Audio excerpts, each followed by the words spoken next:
Ayer hablamos de los circuitos RC, ¿cierto? Entonces vimos la dinámica de carga y de descarga. Hoy vamos a hablar de otro tipo de circuito, que es el circuito de RLC. Y entonces para eso vamos a considerar un nuevo elemento que llamamos inductancia,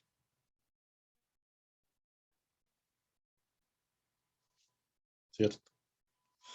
Bueno, bien. Entonces, la inductancia se representa de esta forma.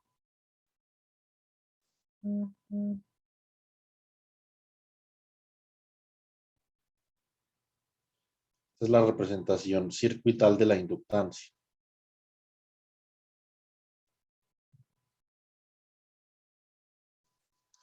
Ya habíamos visto,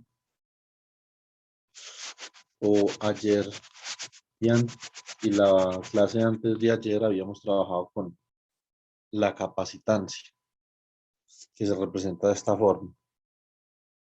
Y en términos de la física, habíamos hablado mucho de la física de la resistencia, que digamos que de las tres es la que más física tiene debido a que tiene disipación, ¿cierto?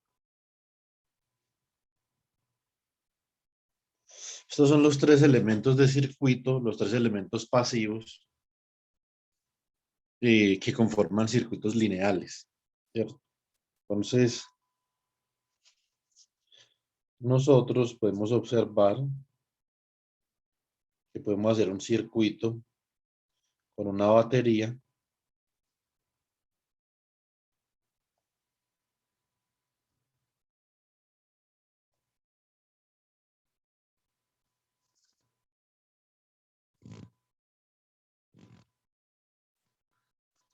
una resistencia,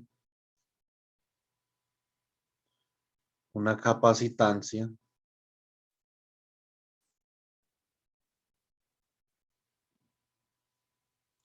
y una inductancia,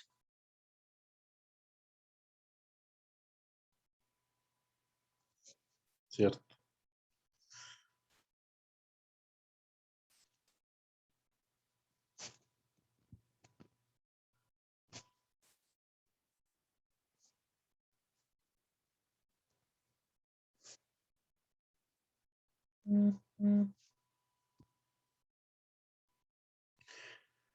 Bueno, bien. Entonces, este tipo de circuitos se les llama circuito RLC en serie.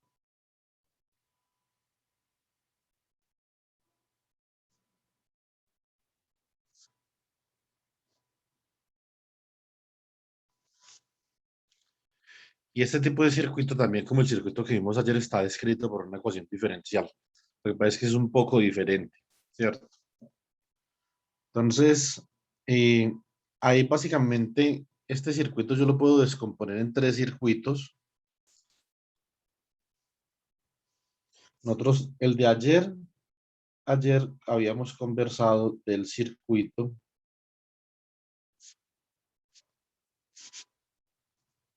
RC, ¿cierto?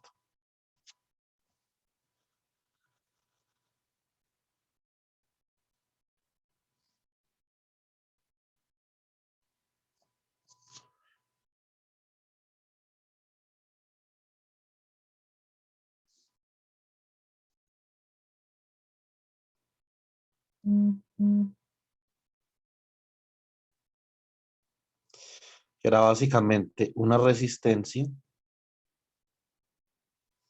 en serie con una capacitancia.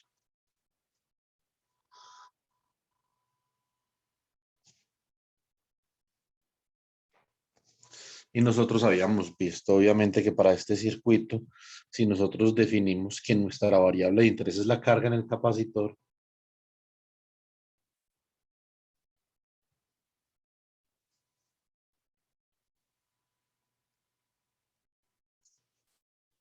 entonces podíamos obtener la dinámica de la carga como de esta forma.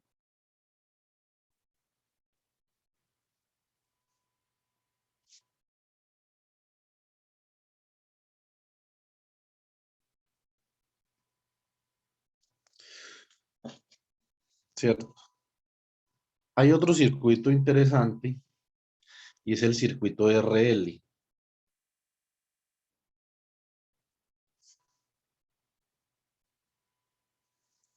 Obviamente, como su nombre lo indica, el circuito RL es básicamente que la batería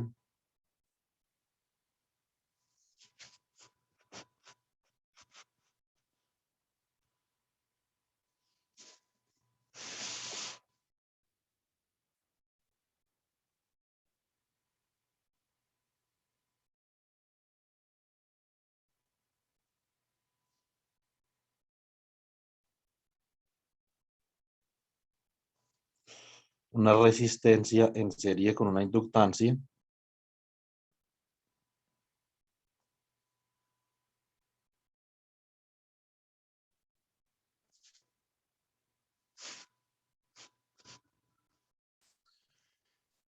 ¿cierto? Y acá la corriente tiene un comportamiento similar a la carga en el circuito de RC, ¿cierto? Entonces la corriente se carga y descarga, carga y descarga este circuito. Recuerden que para nosotros poder hacer eso necesitamos tener acá un interruptor, ¿cierto? Un interruptor que se abra y se cierra con algún tipo de comando. Lo mismo en este circuito para la capacitancia. Necesitamos tener acá un interruptor para poder decir que esto se carga y se carga y se descarga, ¿cierto? Nosotros habíamos dicho ayer que esto se puede abrir y cerrar el interruptor sencillamente con el efecto de, de un pulso electrónico, ¿cierto?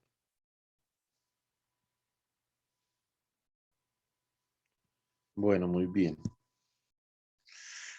Tenemos otro tipo de circuito que combina estos elementos, que es el circuito LC.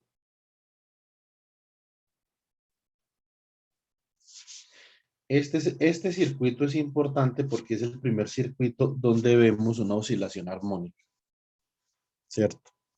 Entonces, este circuito consta de una batería,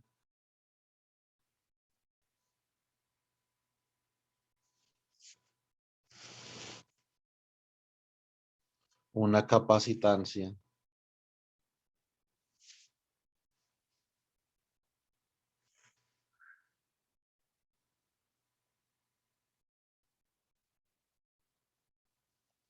y una inductancia. Esto es lo que se llama un oscilador LC también.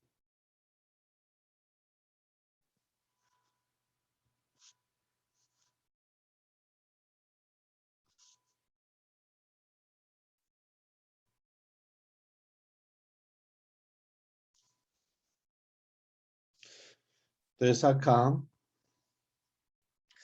en ausencia de voltaje, cuando no hay voltaje, nosotros podemos observar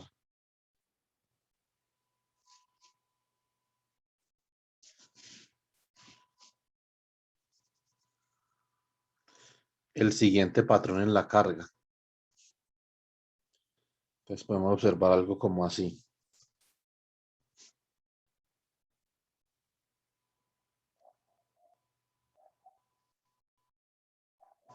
La carga tiene esta dinámica debido a que en este intervalo de acá el capacitor se comienza a cargar.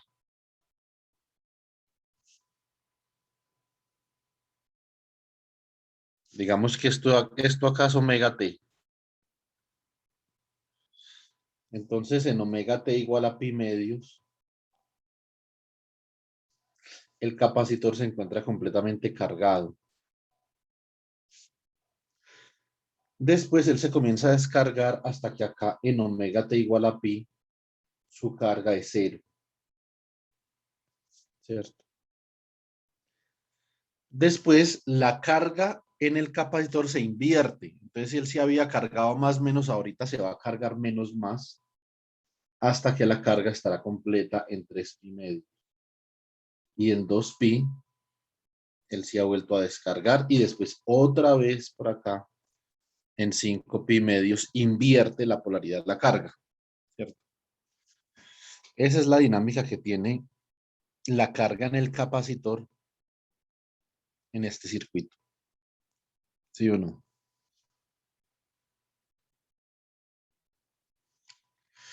Ahora, la corriente va a tener una dinámica contraria. Cuando la carga sea la máxima, la corriente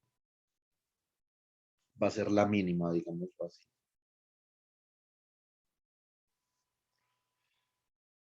Eso significa que mientras aquí, un momentico, yo miro una cosa acá. Esta gráfica no me gusta.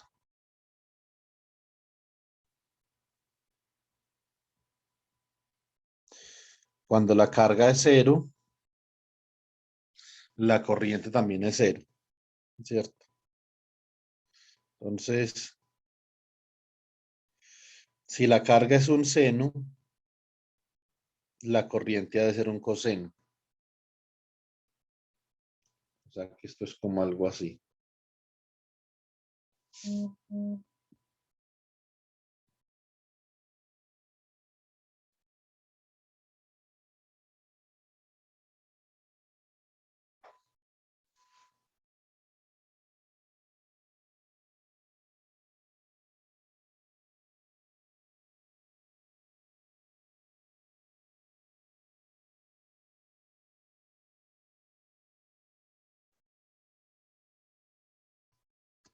¿Cierto? Entonces, esta sería como la corriente por el circuito.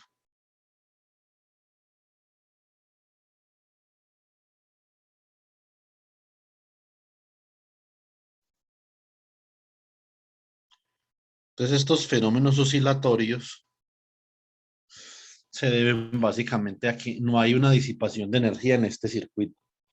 ¿Por qué? Porque no hay ninguna resistencia, ¿cierto? Acá no hay resistencia en el circuito.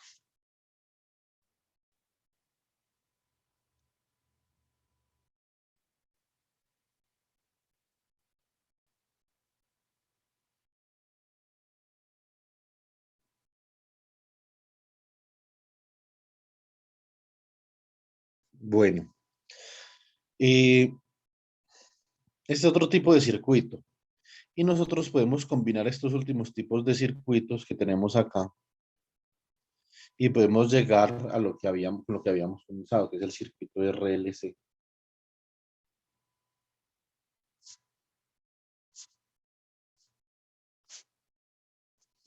Acá hay dos fenómenos físicos importantes que combinan los fenómenos físicos de este circuito LC y los de circuito RL y los del circuito RC. Recuerden que acá hay una disipación debido a la resistencia y acá hay una oscilación debido a que cuando el capacitor se está cargando, la inductancia se está descargando. Como ustedes pueden ver, en el periodo de carga del capacitor es un periodo de descarga de la inductancia, ¿cierto? Y en el periodo de descarga, perdón, sí, en el periodo de carga del capacitor es un periodo de descarga de la inductancia. Y en el periodo de carga de la inductancia, es decir, cuando la inductancia comienza a aumentar su corriente en alguna dirección, ya sea en la dirección positiva o negativa, el capacitor disminuye su carga hasta cero, ¿cierto?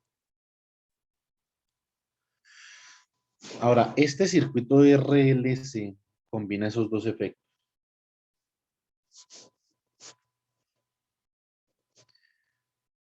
Combina el efecto disipativo que tiene la resistencia, entonces colocamos acá la batería.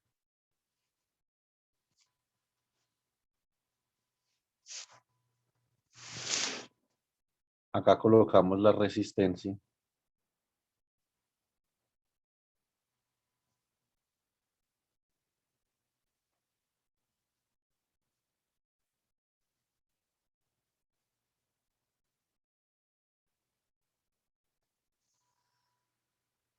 La capacitancia y por acá colocamos la inductancia.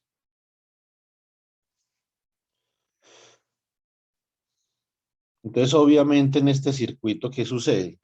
Este circuito, la capacitancia y la inductancia comienzan a intercambiar energía como acá en el circuito LC. Yo me descargo y te cargo a ti, y tú te descargas y me cargas a mí, ¿cierto? Entonces eso es como, obviamente, si uno le estuviera pasando comida al otro en intervalos de tiempo diferentes. Lo que sucede en este caso es que debido a que existe una resistencia y un fenómeno disipativo, entonces los fenómenos importantes acá serían el fenómeno obviamente oscilatorio y el fenómeno de amortiguamiento.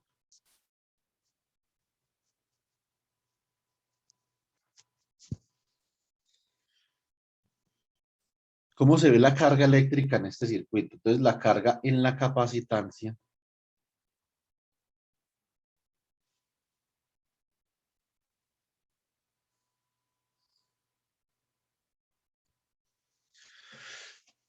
que obviamente va a ser la solución a una ecuación diferencial, va a ser como algo así. Digamos que este es el voltaje de la batería multiplicado por la capacitancia. O sea, la carga final a la cual llega la capacitancia.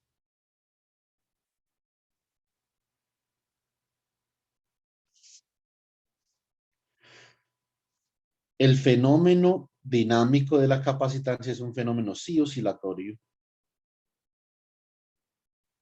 pero no oscila perpetuamente. La oscilación comienza a decaer en la medida que pasa el tiempo.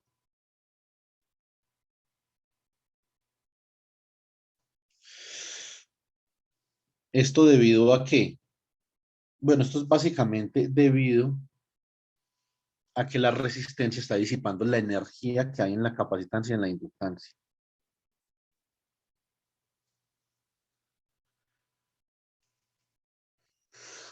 Esta es una exponencial envolvente. Cuando nosotros tenemos amortiguamiento, nosotros definimos exponenciales que envuelven la señal armónica, ¿cierto? Esto podría ser acá. Esta exponencial de acá obviamente es 1 más E a la menos alfa T, donde alfa es el coeficiente de amortiguamiento y esto es 1 menos E a la menos alfa T, ¿cierto? Bueno, muy bien. Entonces, ¿cómo obtenemos este fenómeno oscilatorio amortiguado? Esto se llaman oscilaciones subamortiguadas. Hay tres tipos de amortiguamiento. Los otros dos en el amortiguamiento crítico y el sobreamortiguamiento, pero este de acá estas son oscilaciones subamortiguadas.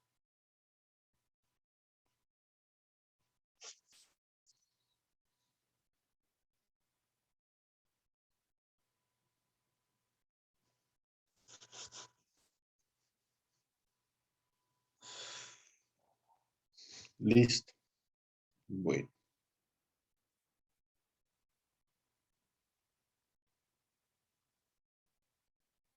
entonces,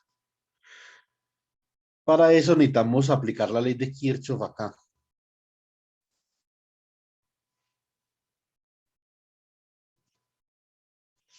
A ver. Segunda ley de Kirchhoff.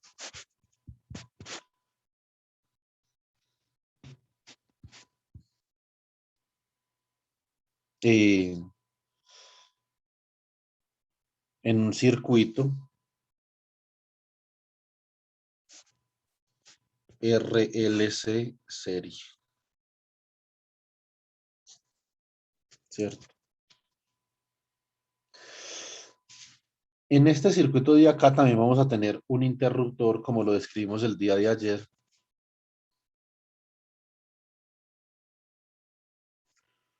Un interruptor que se abre y se cierra periódicamente, ¿cierto?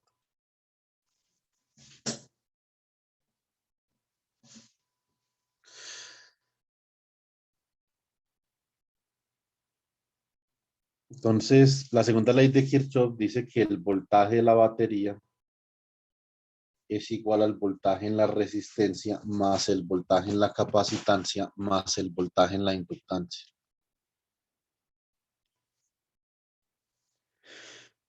Nosotros lo que no sabemos es el voltaje en la inductancia todavía. El voltaje en la resistencia sí, es la corriente por la resistencia. El voltaje en la capacitancia también, es la carga sobre la capacitancia, ¿cierto? Pero el voltaje en la inductancia no lo sabemos. Para nosotros poder construir una intuición sobre el voltaje en la inductancia, necesitamos varias cosas. La más importante es la ley de Faraday, que eso lo vamos a ver en la última semana, o sea, la semana entrante, el lunes, vemos la ley de Faraday. Entonces yo les voy a ir adelantando alguna cosa. Y este voltaje de acá es igual a la inductancia, el valor de la inductancia, ¿cuánto vale mi inductancia? Que las unidades de la inductancia son los henrios, ya vamos a ver la cuestión de las unidades. El voltaje en la unidad de la inductancia es los henrios y acá para complementar el voltaje tenemos que saber cómo cambia la corriente con respecto al tiempo. Porque acá la corriente se está almacenando, ¿cierto? Entonces en el tiempo, digamos que la corriente va a tender a cambiar en la inductancia, ¿cierto? Esta sería la segunda ley de Kirchhoff para un circuito RLC. Recuerden que la resistencia está en qué unidades.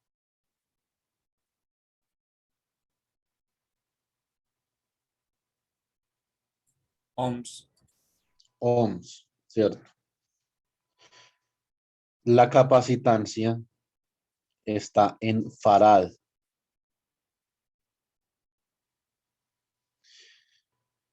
Y la inductancia está en henrios o en henries.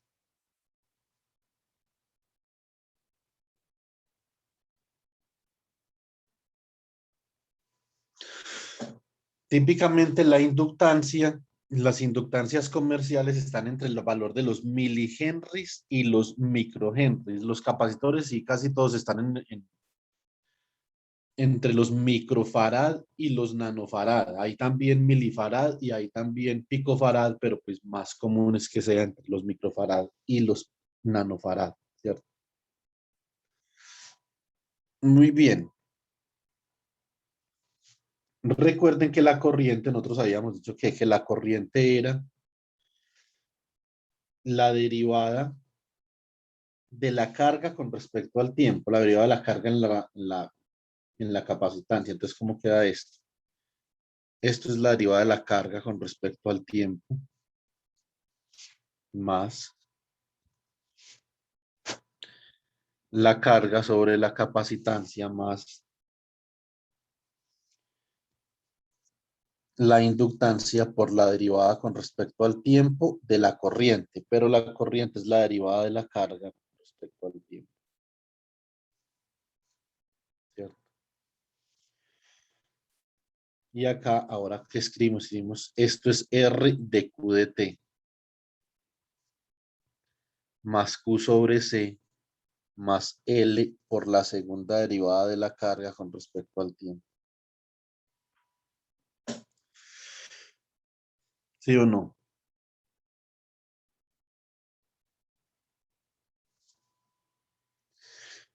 Y esto es voltaje acá, ¿cierto? Entonces, esta es una ecuación diferencial que me relaciona la carga en el capacitor, la dinámica de la carga en el capacitor con respecto al voltaje y los parámetros del circuito. Recuerden, esta ecuación diferencial sería una ecuación de orden 2, porque la derivada de orden superior es 2. Es lineal, ¿cierto?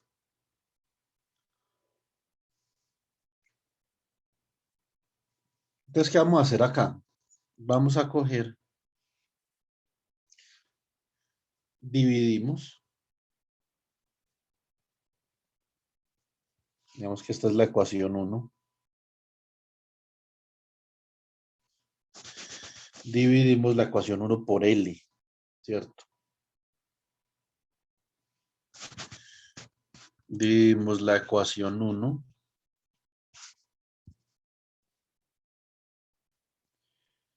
por L. Entonces, ¿cómo nos queda? Nos queda la segunda derivada de la carga con respecto al tiempo, más la resistencia sobre la inductancia por la derivada de la carga con respecto al tiempo,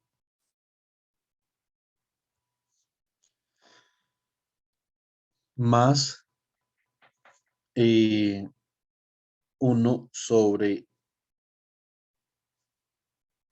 la inductancia por la capacitancia por la carga que cambia con el tiempo, y esto es igual al voltaje de la batería sobre la inductancia.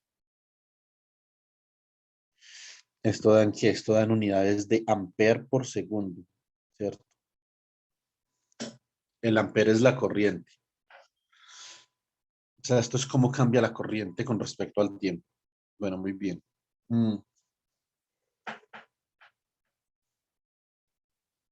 Esta es la ecuación diferencial que nosotros quisiéramos solucionar para poder obtener el modelo oscilatorio de la carga eléctrica.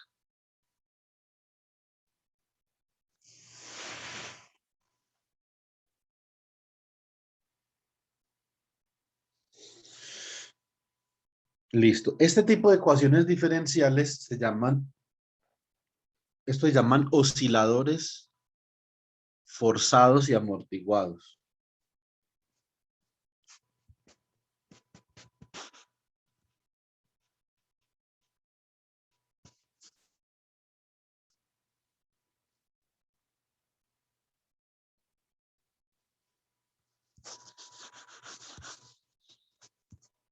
Listo. Siguen una norma general y es que siguen la siguiente ecuación diferencial. Ecuación diferencial general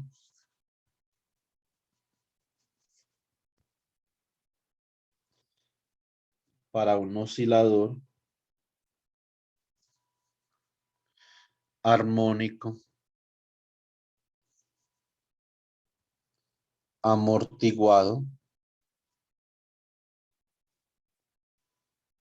y forzado. Muy bien. Vamos ahora a utilizar acá una notación. En vez de nosotros escribir la segunda derivada, vamos a escribir la variable con 2 puntos. Indican 2 derivadas. Y la primera derivada vamos a escribir la variable con 1 punto. Listo.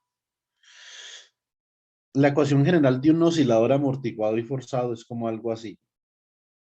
Sería x 2 puntos de t más 2 alfa omega sub 0 por x punto más omega sub 0 al cuadrado por x de t igual a u de t. Donde u de t es la excitación de este sistema físico. Y este sistema físico tiene como respuesta a x.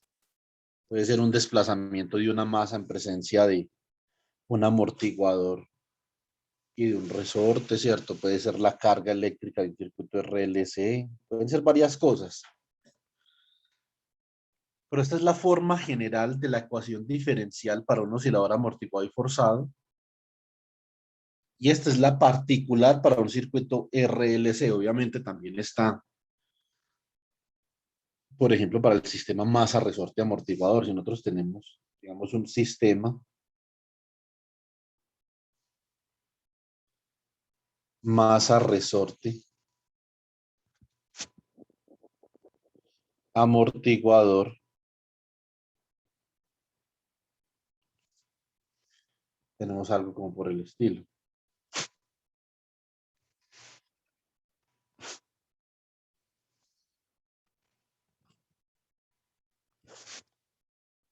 Acá, digamos que tenemos como una pared que está fija.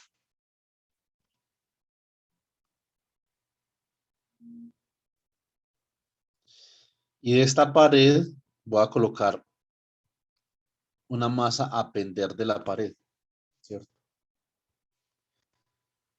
Suspendida de un resorte.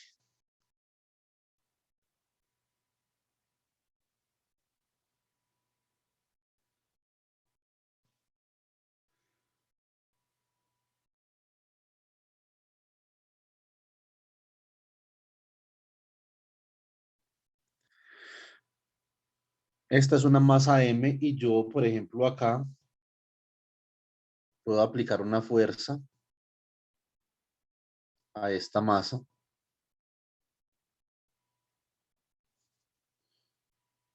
Una fuerza U de T. Bueno, coloquemos la letra F como para que ustedes no se van a confundir. Una fuerza F de T. Esto va a elongar el resorte de forma tal que la masa va a comenzar a oscilar alrededor de su punto de equilibrio, que sería, por ejemplo, acá el centro de masas. Entonces acá esta masa que nosotros tenemos acá comienza a oscilar. Entonces cuando se elonga, su centro de masas baja, después vuelve a subir, después vuelve a bajar. Y la masa comienza a exhibir lo que nosotros conocemos un movimiento armónico simple, ¿cierto? Se podría decir, por ejemplo, que acá, en este punto, la masa está, el resorte se comprimió, ¿cierto? Se comprimió y el centro de masas del bloque pues quedó en esta posición. Y por acá el resorte se elongó, ¿cierto? Entonces,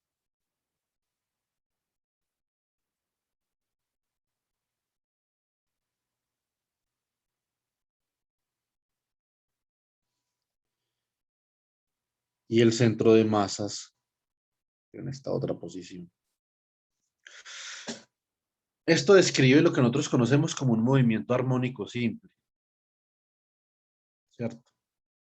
Eso es un movimiento armónico simple. Son movimientos oscilatorios de amplitud constante y frecuencia constante, ¿cierto?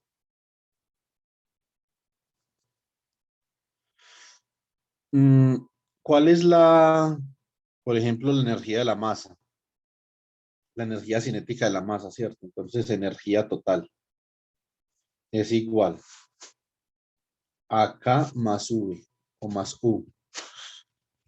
¿Esto es qué? Esto es un medio, por ejemplo, de la masa por la velocidad al cuadrado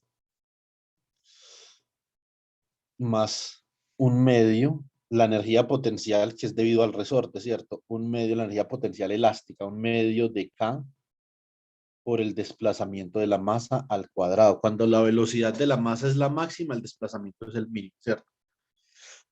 La velocidad y la posición de esa masa se comportan exactamente igual como se comportaba la corriente y la carga en este circuito. Este es un circuito que se llama análogo a un sistema masa-resorte. Este también es un oscilador armónico.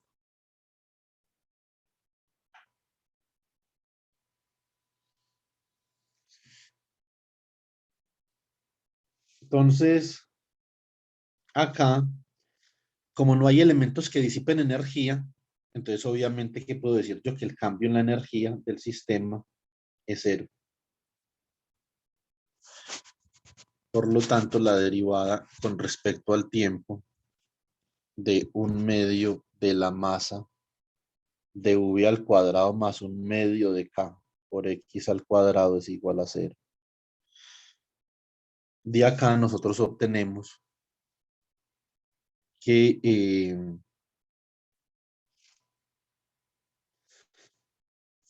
bajo el 2, entonces como queda la derivada, me queda m por v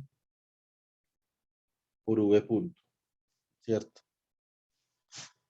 Más bajo el 2 también, entonces me queda como queda k por x punto, ¿cierto? ¿Quién es ¿Quién es X punto? Es la velocidad, o sea que esto como que esto queda masa por V punto más K por X, todo que multiplica a la velocidad y esto es igual a cero. Como la velocidad no siempre es igual a cero, tiene que ser que esta parte de acá es igual a cero. ¿Cierto? Muy bien. Entonces nosotros decimos, ¿quién es V punto? V punto es la aceleración, ¿sí o no? O sea que nosotros decimos que acá masa por aceleración más K por X es igual a cero. Dicho de otra forma, ¿qué es la aceleración? Es la segunda derivada del desplazamiento con respecto al tiempo. Más K por X igual a cero.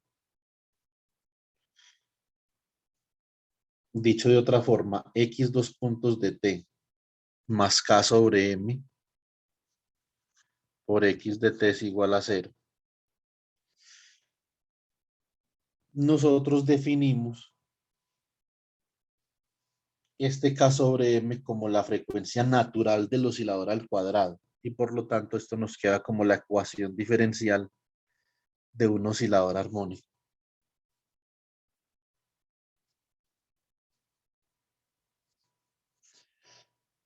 En este caso, hemos obviamente considerado que la fuerza se aplica en un instante inicial y después se quita, para que el oscilador oscile libremente sin ser forzado, ¿cierto?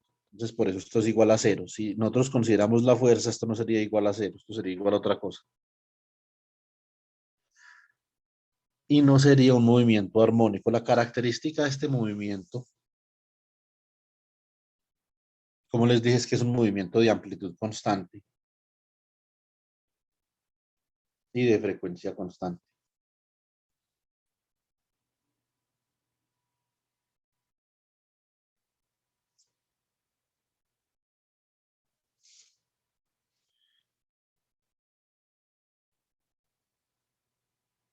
La amplitud máxima no cambia con el tiempo, no como en el caso del amortiguamiento, por ejemplo.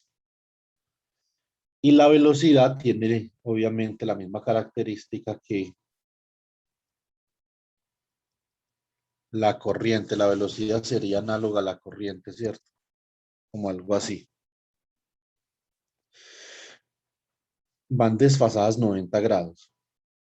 Muy bien.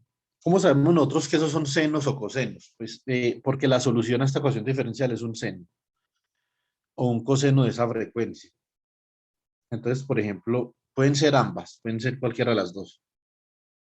Usted dice x de t es igual a una amplitud a por el seno de omega sub 0 t. X punto de t es igual a quién?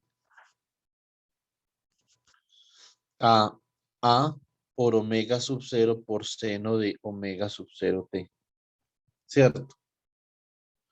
Perdón, coseno.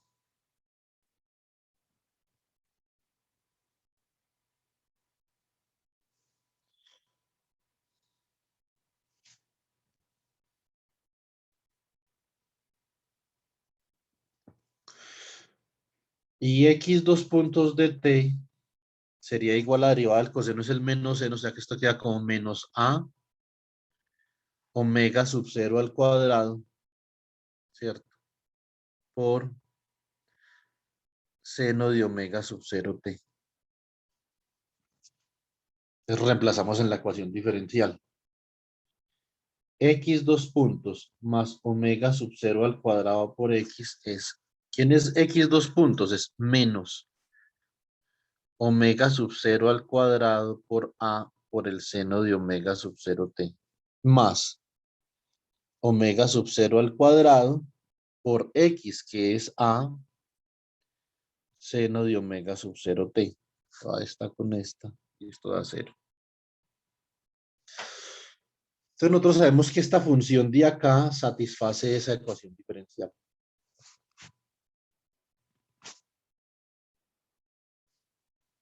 ¿Sí o no? Bueno, muy bien. A ver.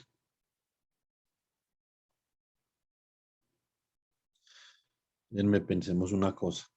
Listo, entonces esto es un oscilador armónico, un oscilador armónico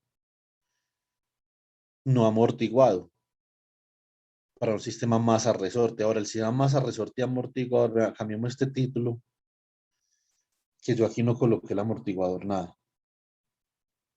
Un sistema simplemente masa-resorte.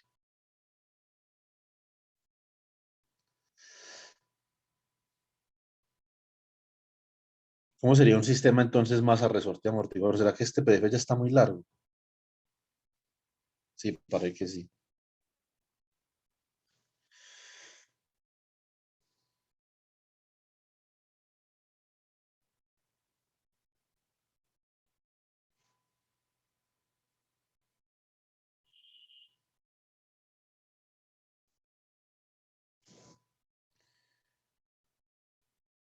Mm,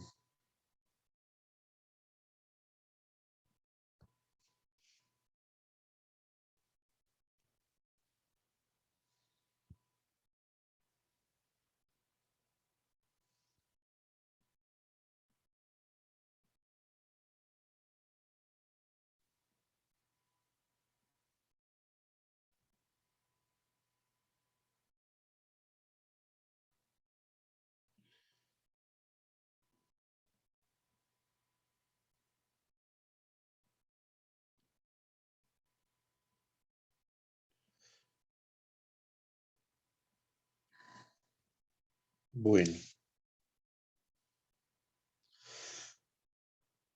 entonces acá, ahora sí, esquematicemos un sistema masa-resorte y amortiguador.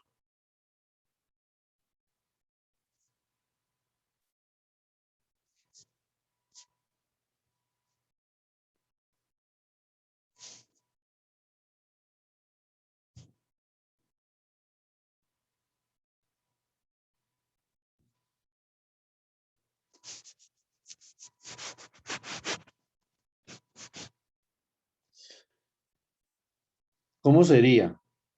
También tenemos como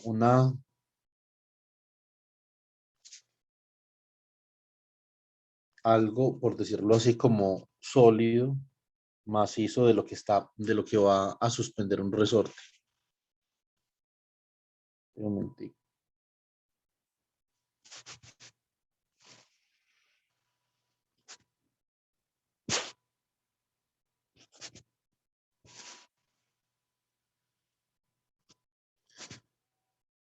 De acá,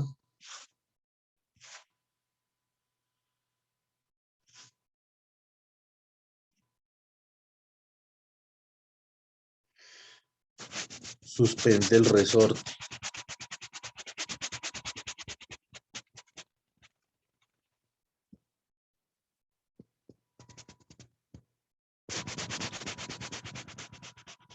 Esto es como, no sé, es como un techo, pues, ¿cierto? Entonces, en todo caso, ¿qué es lo importante de esto? Que esto está móvil, esto no se mueve.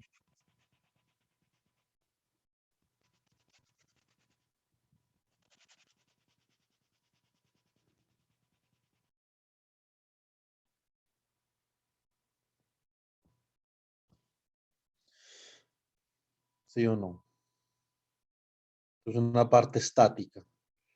Y de acá, entonces obviamente va a suspender el resorte. Entonces tenemos acá un resorte que suspende de acá.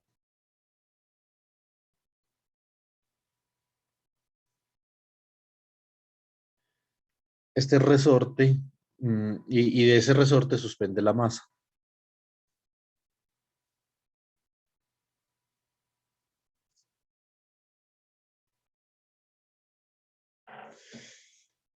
¿cierto?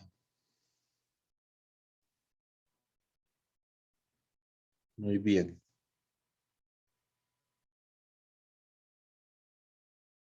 Entonces, ¿qué tenemos, chicos?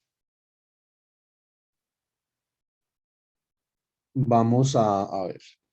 Entonces, digamos que esto es M y esto es K, la Profe, constante de resorte. Dime. ¿este lo va a hacer por balance de fuerzas? Se puede hacer por las dos formas. O sea, se puede hacer por energía o por... No sé a qué se refiere con balance de fuerzas. Si balance de fuerzas es la segunda ley de La Newton, entonces segunda sí. ley de Newton, sí. Ok, profe. Entonces acá, ¿qué hacemos? Hasta acá, esto es un oscilador armónico, ¿sí o no? Simplemente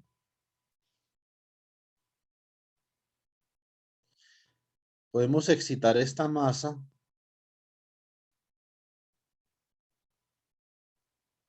o someterla a una fuerza F de T para que oscile inicialmente. Pero esa oscilación se va a amortiguar debido a este amortiguador acá, que puede ser, por ejemplo, un amortiguador hidráulico, neumático, algo viscoso, ¿cierto?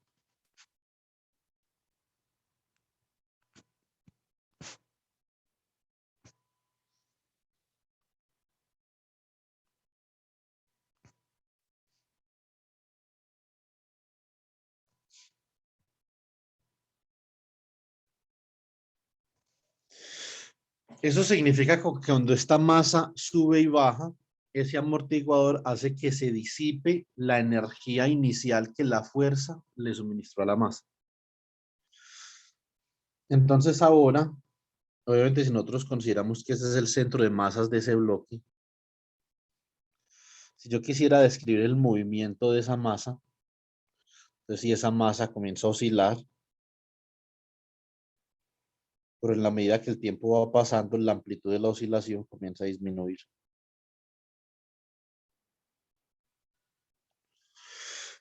¿Cierto? Debido al amortiguador. ¿Cuáles son las fuerzas que actúan sobre esa masa? Pues básicamente son estas. En dirección menos y es F, ¿cierto?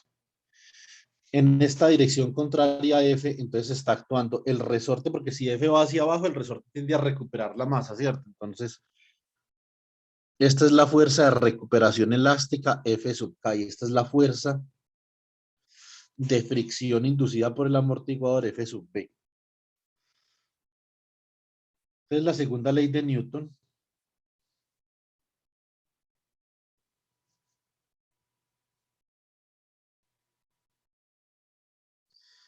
¿Qué dice la segunda ley de Newton? Bueno, la segunda ley de Newton dirá que la fuerza aplicada menos F sub K menos F sub B, o sea, la fuerza de recuperación elástica del resorte y la fuerza eh, de fricción inducida por el amortiguador, esto debe ser igual a la masa por la aceleración. Recuerden que yo a ustedes ya les expliqué que la segunda ley de Newton no es fuerza igual a masa por aceleración. ¿Sí? No, eso es una consecuencia de la segunda ley de Newton. La segunda ley de Newton dice que la derivada del momento es igual al impulso. ¿Sí o no? Entonces, y obviamente como consecuencia, o sea, al cambio de impulso, que es la fuerza. Y como consecuencia que la masa no cambie con el tiempo, entonces uno obtiene fuerza igual a masa por aceleración. Pero eso no necesariamente es cierto cuando la masa está cambiando con el tiempo, ¿cierto? De acá, nosotros podemos escribir que masa por aceleración más la fuerza de fricción más la fuerza elástica del resorte son iguales a la fuerza aplicada. La aceleración es la segunda derivada del desplazamiento. No coloquemos eso todavía. Un momentico. Esto es masa por aceleración. Más la constante de amortiguamiento B por la velocidad del bloque. Más la constante del resorte K por el desplazamiento. Esto es igual a F de T. Ahora sí, entonces nos queda como la aceleración es la segunda derivada del desplazamiento, la velocidad es la primera derivada del desplazamiento, más K por X igual a F de T. Dividimos, entonces digamos que esta es la ecuación 2. Dividimos la ecuación 2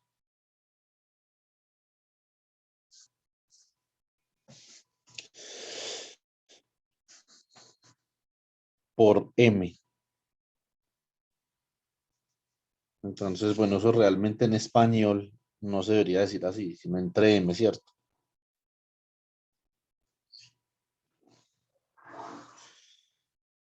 Esto nos queda x dos puntos más b sobre m por x punto más k sobre m por x igual a 1 sobre m por f de t.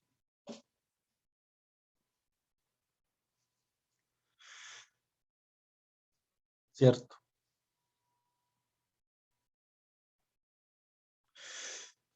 Esta es una ecuación para un oscilador amortiguado y forzado en el caso mecánico, ¿cierto? Ya obtuvimos la del caso eléctrico. Esta es la ecuación para un oscilador amortiguado y forzado en el caso mecánico.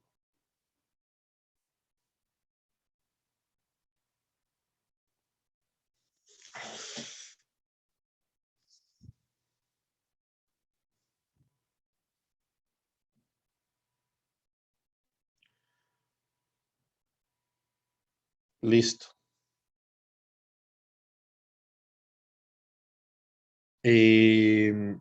Bueno,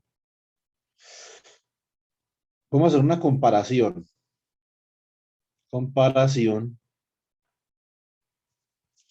contraste. Electricidad, o más bien electromagnetismo, porque hay una inductancia. Electromagnetismo versus mecánica.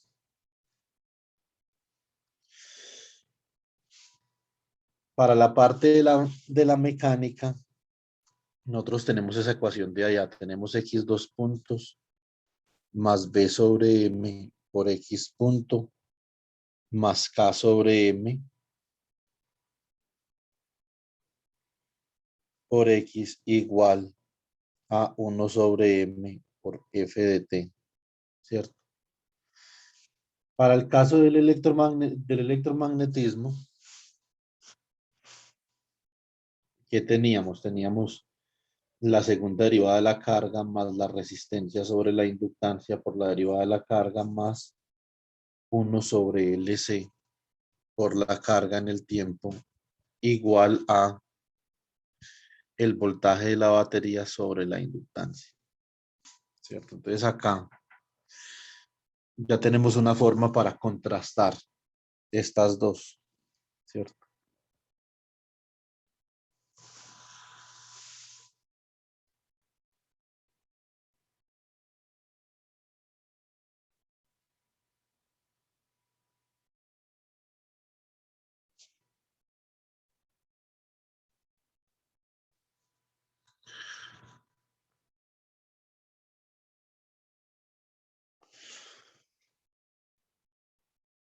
Nosotros podemos decir, por ejemplo, que la fuerza es análoga al voltaje, ¿cierto? La fuerza es análoga al voltaje. La masa es análoga a la inductancia. El coeficiente de amortiguamiento es análogo al coeficiente de fricción. Y la,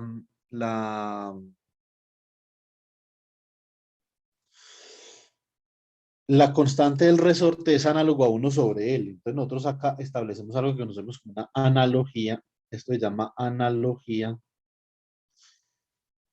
Fuerza, torque, porque para un torque sería parecido, ¿cierto? Voltaje. Para circuitos RLC, en paralelo sería fuerza, torque, corriente, no voltaje, sino corriente. Pero con este me vale, pues, ¿cierto? Entonces,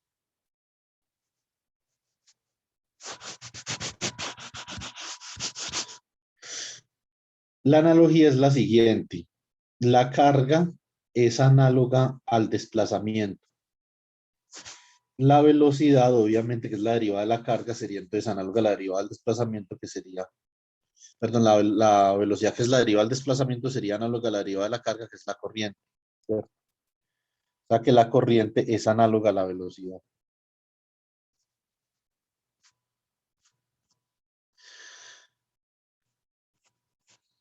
La masa, perdón, la fuerza,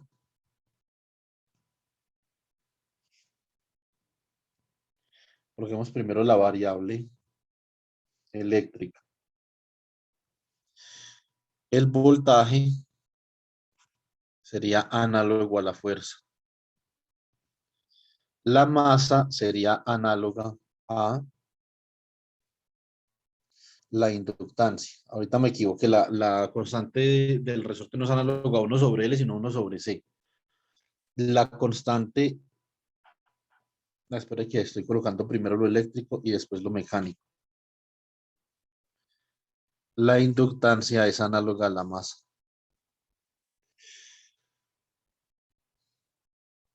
La La resistencia al... constante del resorte es análoga a 1 sobre la capacitancia. Muy bien, Juan Diego. Y Pero volvió y hizo lo me mismo. equivoqué. Sí. Entonces acá, 1 sobre la capacitancia es análogo a la constante del resorte y la resistencia es análoga al coeficiente de fricción. Con estas analogías, fuerza, torque, voltaje o fuerza, torque, corriente, en el caso de circuitos en paralelo, nosotros podemos convertir casi cualquier sistema físico en un circuito eléctrico. Digamos que esa es como una de las ventajas de este análisis. ¿Cierto? Entonces, a ver. Ahora vamos a establecer otra analogía. Vamos a establecer una analogía con la ecuación general de amortiguamiento que les escribí en el PDF anterior. Ecuación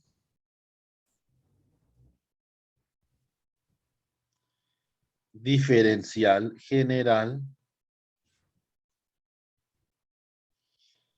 del oscilador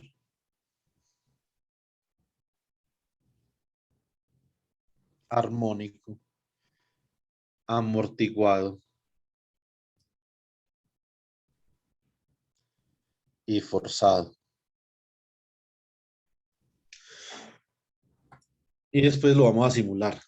Listo, entonces, ¿qué tenemos acá? Esa ecuación general de la que estamos hablando es como algo así.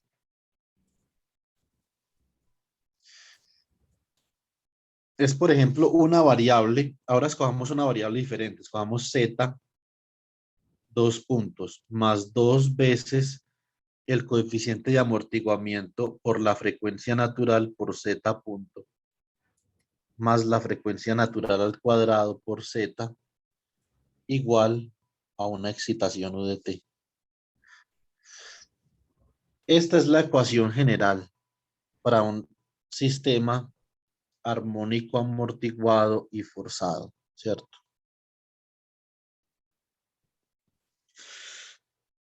Eso significa que de los parámetros, por ejemplo, de la parte eléctrica, que es la que nos interesa en este curso, podemos hallar el coeficiente de amortiguamiento y la frecuencia de oscilación. Si nosotros comparamos esta ecuación de acá con esta ecuación de acá, podemos llegar muy fácil a lo siguiente, que omega sub 0 al cuadrado es 1 sobre LC. Esto implica que omega sub 0 es igual a la raíz de 1, a 1 sobre la raíz de LC.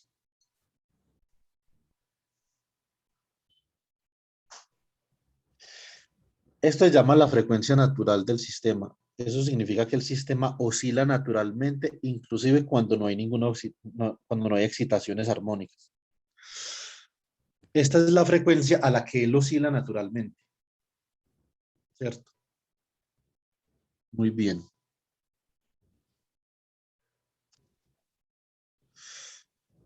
Ahora vamos a ver cómo hallar el coeficiente de amortiguamiento. Entonces, este de acá, 2 alfa omega 0,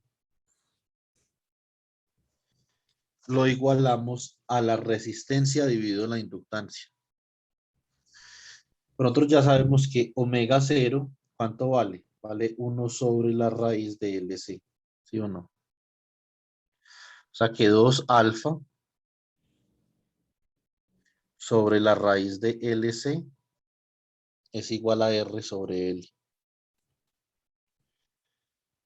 De acá, 2 alfa es igual a R sobre L por la raíz de LC. Si yo introduzco L dentro de la raíz, la tengo que introducir al cuadrado, ¿cierto? O sea que esto queda como la raíz de LC sobre L al cuadrado. Y esto queda como R por la raíz de C sobre L. Finalmente, alfa es ¿qué? Es R medios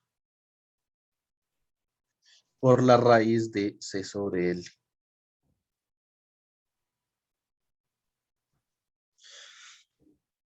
O sea que uno tendría que determinar R. Si uno ya sabe L y C, hay que determinar R para que el sistema tenga el amortiguamiento que uno desea.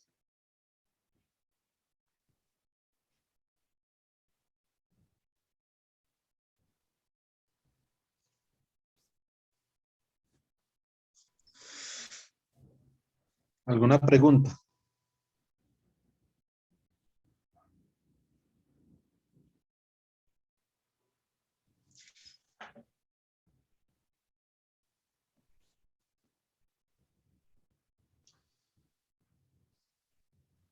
Digamos que teóricamente el curso es la clase de hoy, en términos de teoría, pero como vamos a utilizar el computador, espero que hayan podido instalar la distribución Anaconda, entonces hay que añadir las simulaciones a esto. Vamos a ver cómo utilizamos MATLAB y Python para simular eso.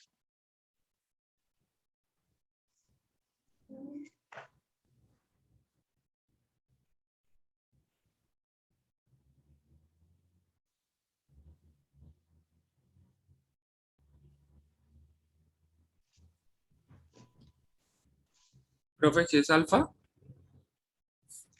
¿Qué más va a hacer? No entiendo. Sí, o sea, no tiene un nombre como omega sub cero. Es que no le escuché. ¿Cómo así? Ah, o sea, omega sub cero usted sabe que es la frecuencia natural del sistema. Y alfa sería. Yo ya dije, el amortiguamiento, el coeficiente de amortiguamiento. Ah, ok, profe, gracias. Es que no le escuché.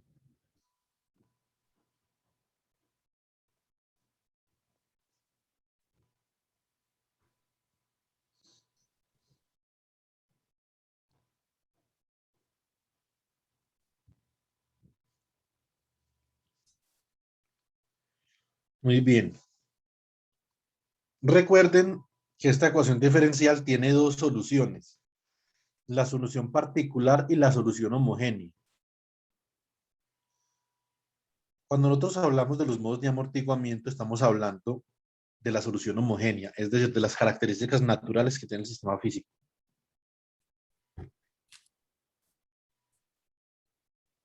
que son independientes de la excitación. Omega sub 0 y alfa no dependen de la excitación. Eso determina el comportamiento transitorio del sistema físico cuando no hay excitación. Entonces, para poder ver los modos de amortiguamiento, digamos así, solución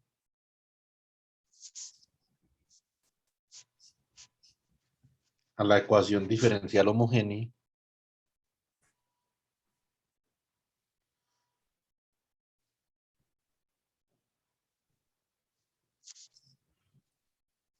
para un oscilador armónico amortiguado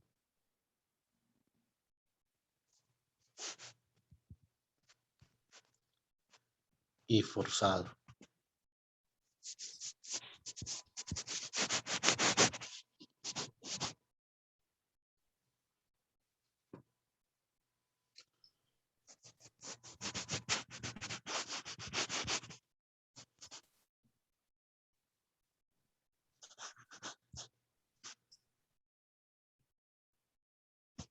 Muy bien.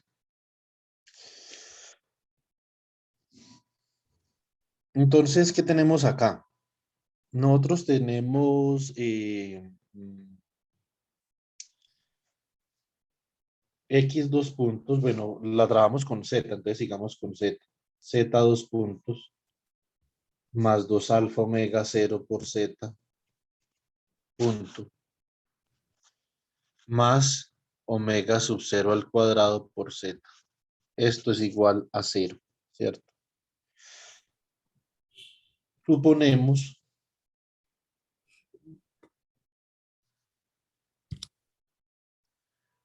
una solución de la forma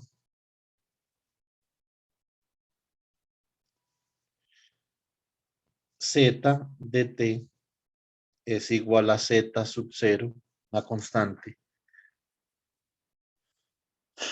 por E digamos, a ver, ¿qué decimos acá? A la gamma t, por ejemplo. Listo. Esto implica, como necesitamos Z punto, implica que Z punto de t es igual aquí en la gamma, ¿cierto? Por, eh, a ver, esto es gamma por Z sub 0 por E a la gamma t, ¿sí? Y Z, dos puntos, es igual a Z sub 0 por gamma al cuadrado por E a la gamma t, ¿cierto? Reemplazamos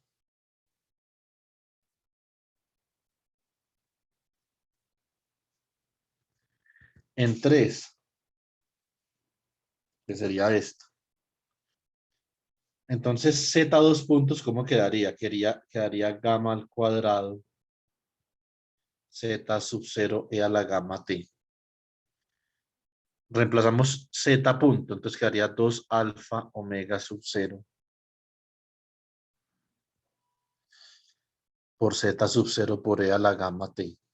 Perdón, acá me traí una cosa.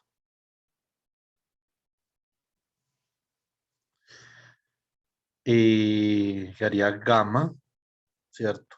Por Z sub 0 por e a la gamma t.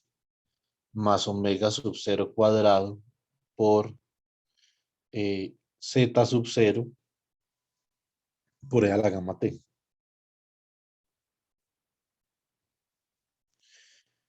Esto es igual a 0, pero observen que Z sub 0 por e a la gamma t es Z de t. Lo mismo acá está Z de t. Lo mismo acá está Z de t. Pues, ¿qué decimos? Factorizamos.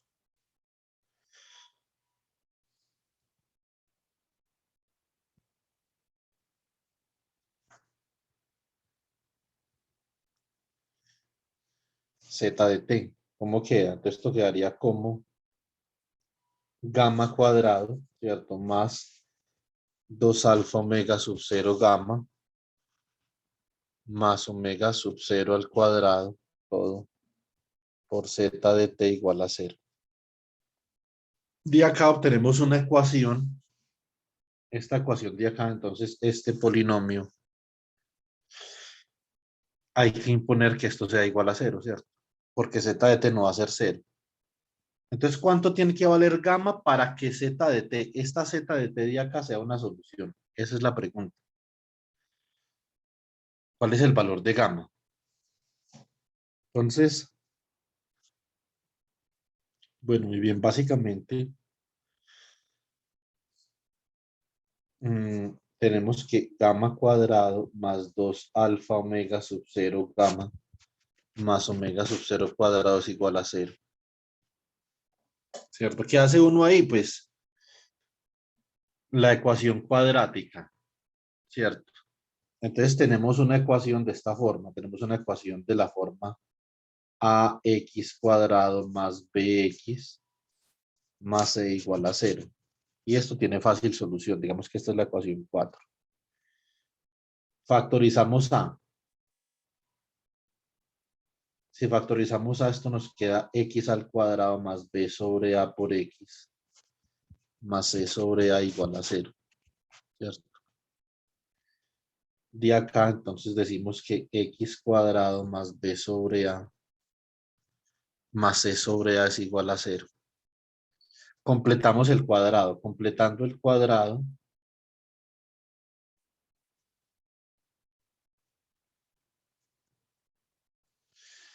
entonces obtenemos que X cuadrado más B sobre A por X más, a ver, sobre 2, entonces más B sobre 2 al cuadrado menos B sobre 2 al cuadrado más C sobre A es igual a 0. Y esta parte de acá no es otra cosa que X más B sobre 2A todo al cuadrado, ¿cierto? Y pasamos esto para el lado derecho. Entonces obtenemos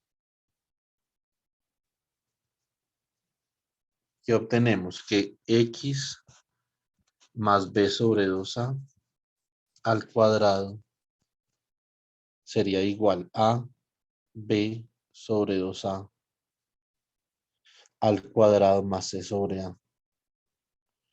O B cuadrado sobre 4A cuadrado.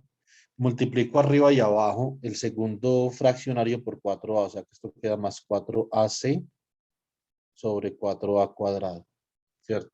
Sacamos raíz en ambos lados. Raíz en ambos lados.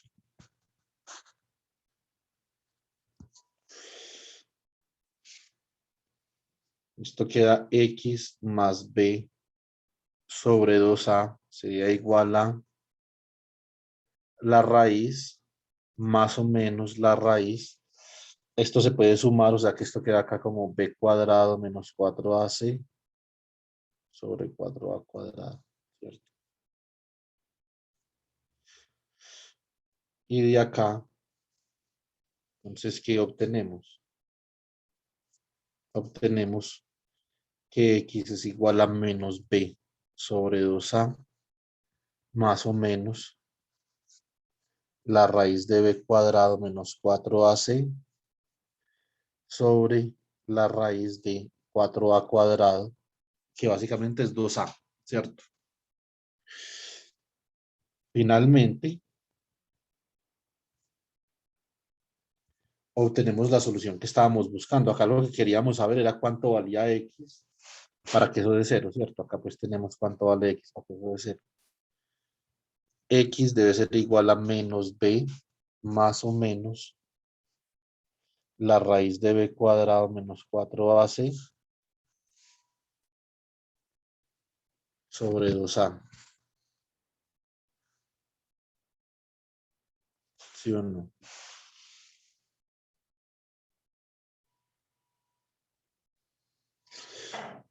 Esa es la solución para una ecuación cuadrática, una ecuación algebraica cuadrática. Recuerden que las ecuaciones algebraicas tienen como solución un número o varios números, pero son números. ¿Qué es lo que nosotros hicimos acá? Convertimos una ecuación diferencial en una ecuación algebraica.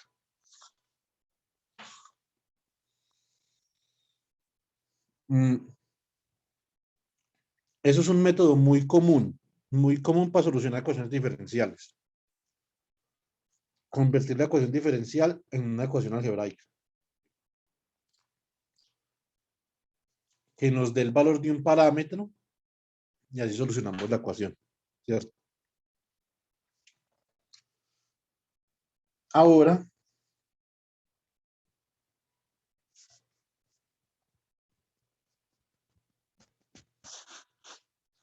aplicamos la solución a la ecuación cuadrática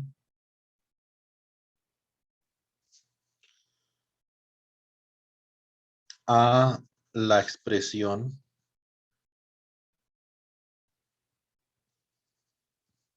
cuatro, ¿cierto? Que era quién.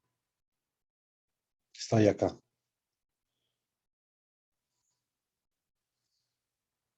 Muy bien, entonces, ¿qué nos queda? Nos queda que gamma es igual a menos b. ¿Quién es b? Era menos 2 alfa omega sub 0 más o menos la raíz de b al cuadrado. ¿Quién sería b al cuadrado? Sería 4 alfa cuadrado omega sub 0 al cuadrado. Listo. Muy bien. A ver. Menos 4ac. Menos 4a es 1 y c es omega sub 0 al cuadrado. ¿Cierto? Entonces esto dividido 2a. O sea, 2. Entonces menos 2 alfa omega sub 0 más o menos la raíz.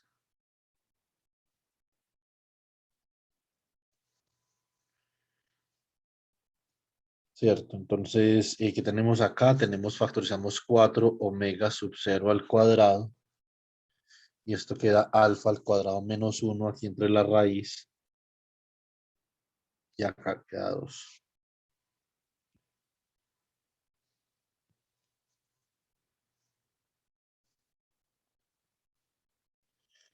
O sea que esto queda como menos 2 alfa omega sub 0 más o menos 2 omega sub 0 por la raíz de alfa al cuadrado menos 1.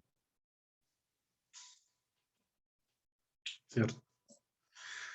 Dividido 2. Se va este 2 con este 2 y este 2.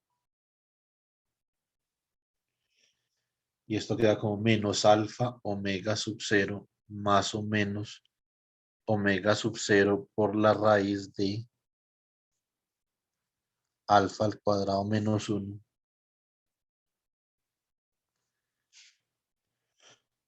Y eso es lo que da gamma. Estos son los dos posibles valores de gamma. Digamos que hay un gamma más, que sería menos alfa omega sub 0 más omega sub 0, la raíz de alfa cuadrado menos 1. Y hay un gamma menos, que sería menos alfa omega sub 0 menos omega sub 0, raíz de alfa cuadrado menos 1. ¿Cierto? ¿Esto qué significa? Eso significa que vamos a tener dos soluciones. Vamos a tener una solución. Porque recuerden que la solución que estamos buscando es que z de t sea igual a z sub 0 por e a la gamma t. Como hay dos valores de gamma, tenemos dos soluciones. Y por superposición las podemos sumar con unas constantes, ¿cierto? Bueno, yo creo que este PDF ya quedó bastante extenso. Vamos a ver si copia todo.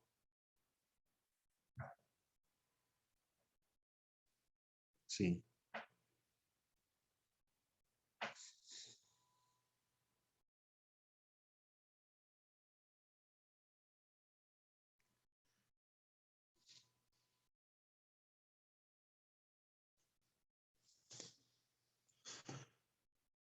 Bueno, muy bien. Entonces, abramos otro PDF.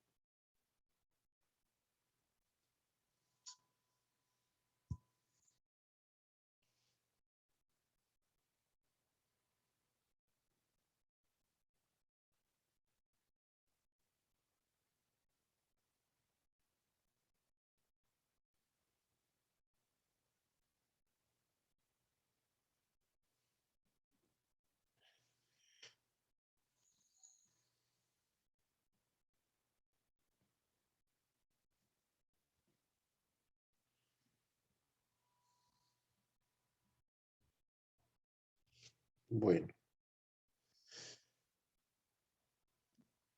Bueno, ¿qué tenemos aquí? Entonces, básicamente,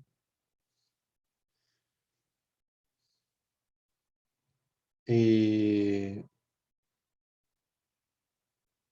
nosotros tenemos estas soluciones para gamma. Tenemos gamma más, que es menos alfa, omega sub 0 más omega sub 0 por la raíz de alfa cuadrado menos 1, tenemos gamma menos igual a menos alfa omega sub 0 menos omega sub 0 por la raíz de alfa cuadrado menos 1. ¿Cierto? Bueno, muy bien.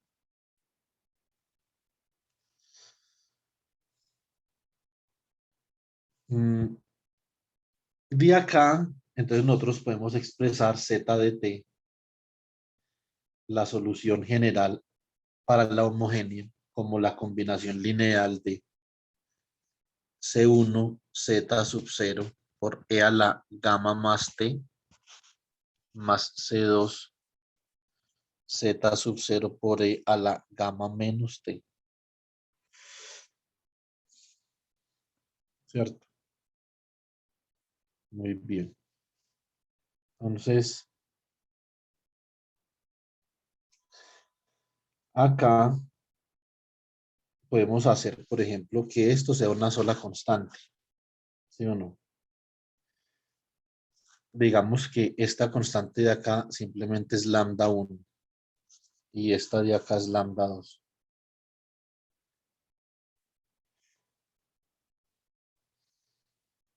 Entonces, ¿cómo queda esto? Esto queda lambda 1, una constante, por E a la gamma más T, más lambda 2 por E a la gamma menos T. Convencionalmente en los libros, para que ustedes sepan eso, convencionalmente en los libros, típicamente, nosotros que nos encontramos con que en vez de gamma utilizan lambda, como para que no van a confundir. Aunque yo no les he recomendado todavía ningún libro para esto, pero pues hay varios libros buenos y utilizan lambda típicamente. Esa ecuación que nosotros solucionamos ahorita, la ecuación de gamma, se me olvidó explicarles que en física se conoce como la ecuación característica, en ecuaciones diferenciales, perdón. Reemplazamos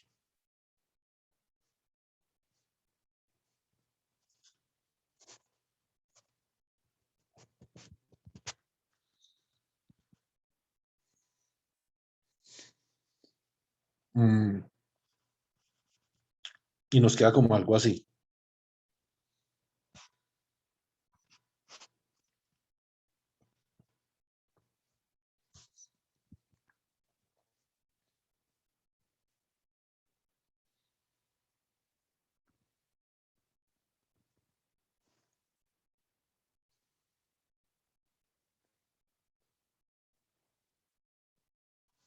¿Cierto?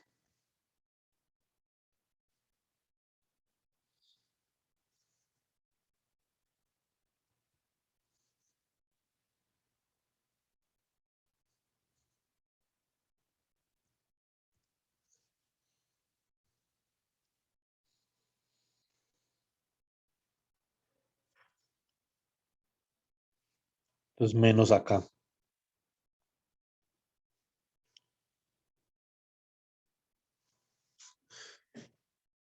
Esa es la solución. Listo. Muy bien. Ahora, esta solución para Z, que es la variable del oscilador, puede tener diferentes, obviamente, regímenes dependiendo del valor de alfa. Esa es la palabra. Un segundo, chicos.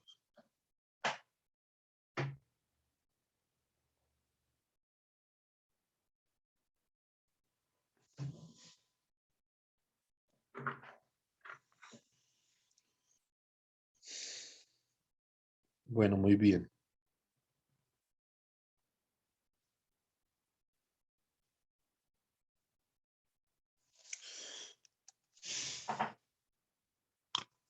Un segundo que me tengo que medir la saturación de oxígeno.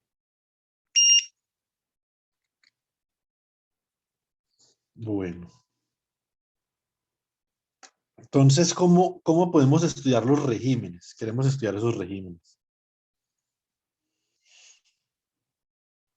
Los regímenes dependen del valor de alfa. Entonces, obviamente, observen una cosa. Cuando alfa Para alfa igual a 1, esa raíz se cancela. Para alfa menor que 1, esa raíz, lo que está dentro de la raíz se vuelve negativa, por lo tanto se vuelve un número complejo. Y para alfa mayor que 1 no pasa nada.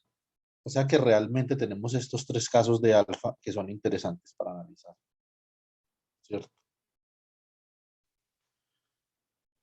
Entonces, casos particulares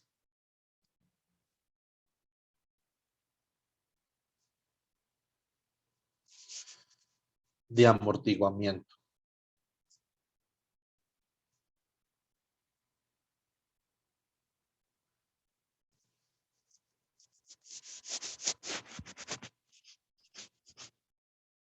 ¿Sí o no?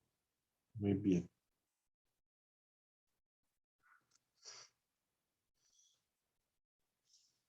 Bueno, ¿qué tenemos aquí? Entonces tenemos para alfa menor que 1. Régimen subamortiguado.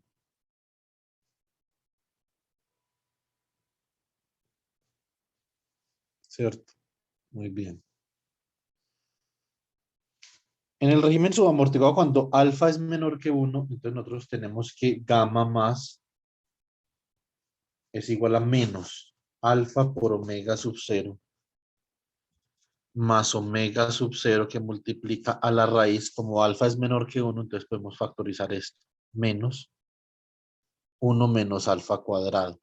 Y 1 menos alfa cuadrado va a ser positivo. Pero entonces este menos 1 lo expresamos así. Esto es menos alfa omega sub 0 más omega sub 0 por la raíz de menos 1 por la raíz de 1 menos alfa cuadrado. Pero ¿quién es la raíz de menos 1? La raíz de menos 1 es el número complejo i, ¿cierto? O sea que esto queda como menos alfa omega sub 0 más i omega sub 0 por la raíz de 1 menos alfa cuadrado, ¿cierto? Análogamente, en este régimen, gamma menos queda de la siguiente forma. Segundo, chicos.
Bueno, muy bien. Entonces, similarmente, entonces gamma menos queda como menos alfa omega sub 0 menos i omega sub 0 por la raíz de 1 menos alfa cuadrado. Entonces, la solución general.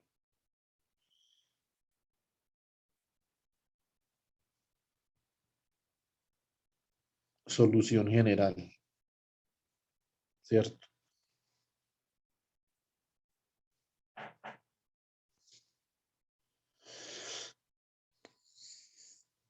Entonces,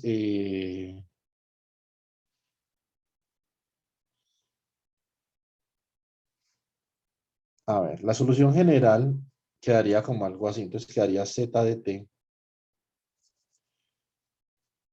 igual a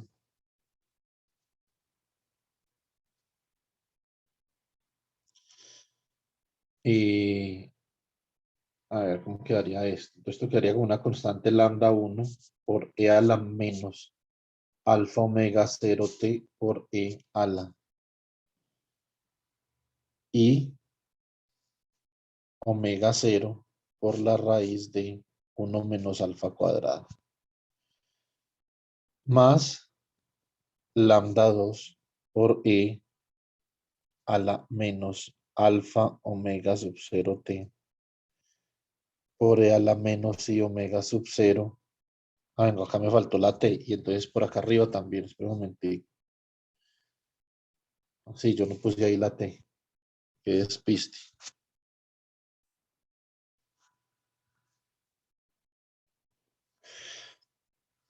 Bueno, muy bien. Entonces, 1 menos alfa cuadrado por t, ¿cierto? Esa sería la solución general. Ahora vamos a aplicar condiciones iniciales. Aplicamos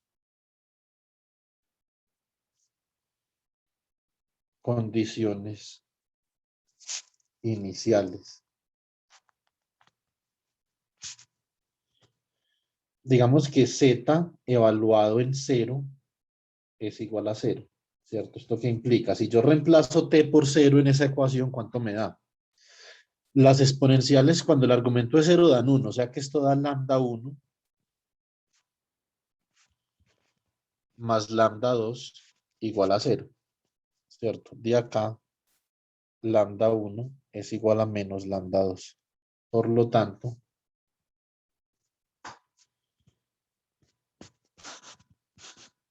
z de t queda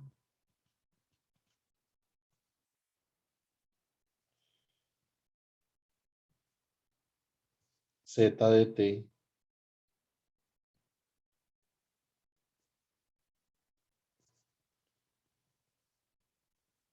queda igual a lambda 1 por e a la menos alfa omega 0 t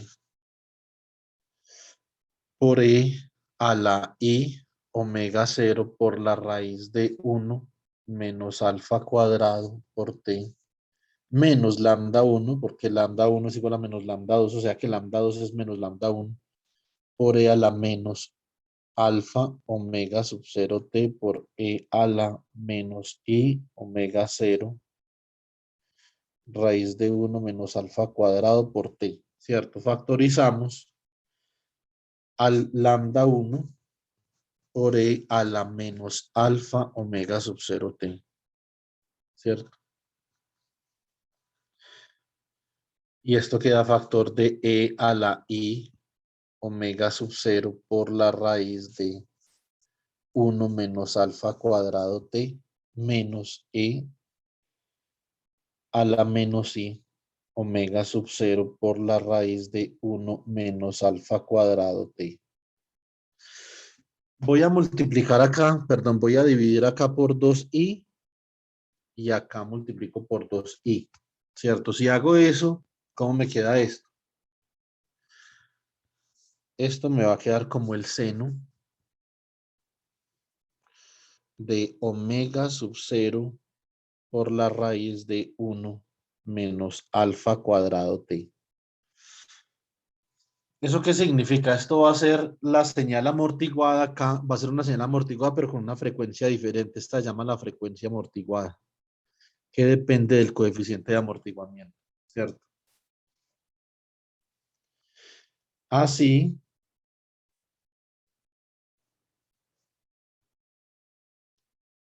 z de t, ¿cómo queda?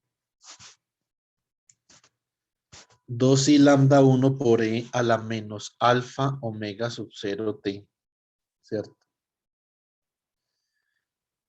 Por el seno de omega sub 0 por la raíz de 1 menos alfa cuadrado por t, ¿cierto? Esto es amortiguado.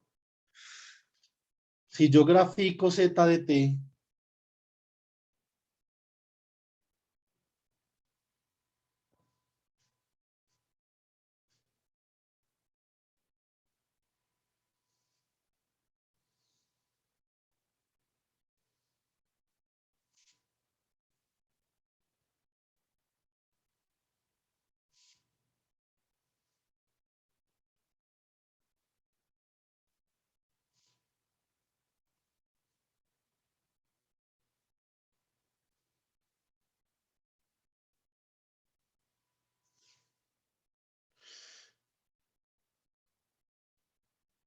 ¿cómo queda z de t? Sería ese seno que yo tengo ahí, pero acá tendría estas envolventes. Tendría esta envolvente, que sería menos e a la menos alfa omega sub 0 t, ¿cierto? Y tendría esta otra envolvente acá,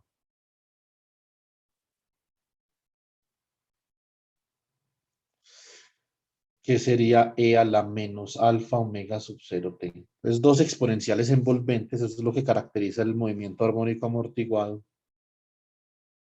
Y esas envolventes son las que limitan la amplitud. Entonces obviamente la amplitud va decreciendo con el tiempo. Y esto es lo que nosotros denominamos como un régimen subamortiguado. Este es el régimen del amortiguamiento, este es el más interesante.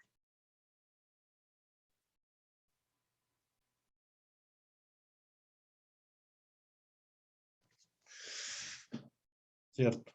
Entonces, obviamente, para poder que esto se pueda graficar así, nosotros tenemos que determinar lambda 1. Y lambda 1 tiene que ser un número complejo, ¿cierto? Lambda 1 tiene que ser complejo para que multiplicándose por este y quede real, ¿cierto? Bueno, muy bien.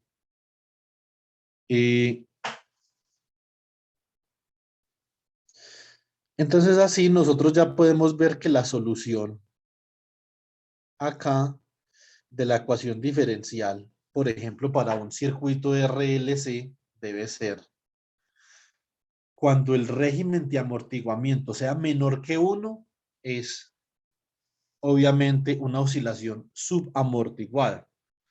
Los otros dos casos de interés son ¿quién? Son para alfa igual a 1, amortiguamiento crítico.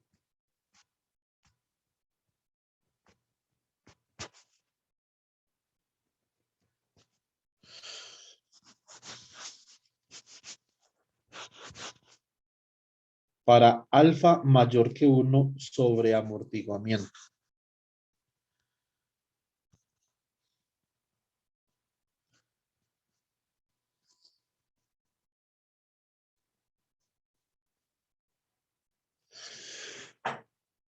Listo.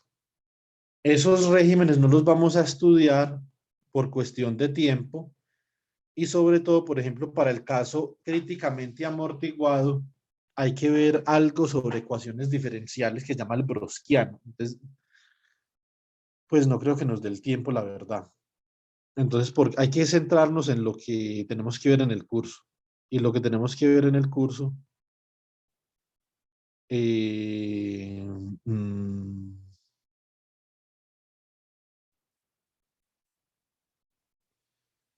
lo que tenemos que ver en el curso es oscilaciones eléctricas y los casos sobreamortiguados y críticamente amortiguados no oscilan, ¿cierto? Entonces estamos concentrados en las oscilaciones. Cuando un sistema eléctrico oscila, eso es lo que nos interesa saber, ¿cierto? Muy bien. Ahora, por último, ¿cómo hacemos para hallar esta constante de acá? La hallamos también con condiciones iniciales. Si nosotros partimos de acá,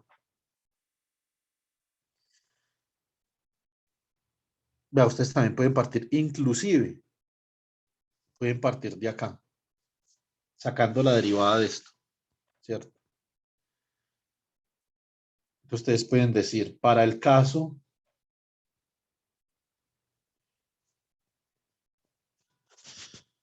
subamortiguado,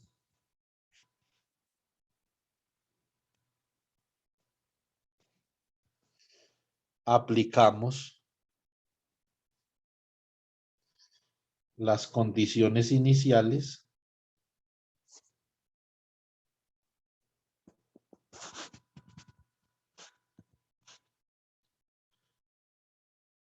de la siguiente manera.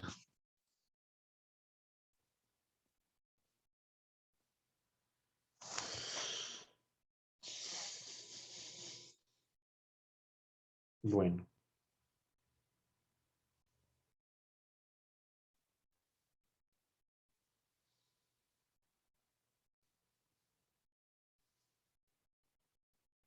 Entonces,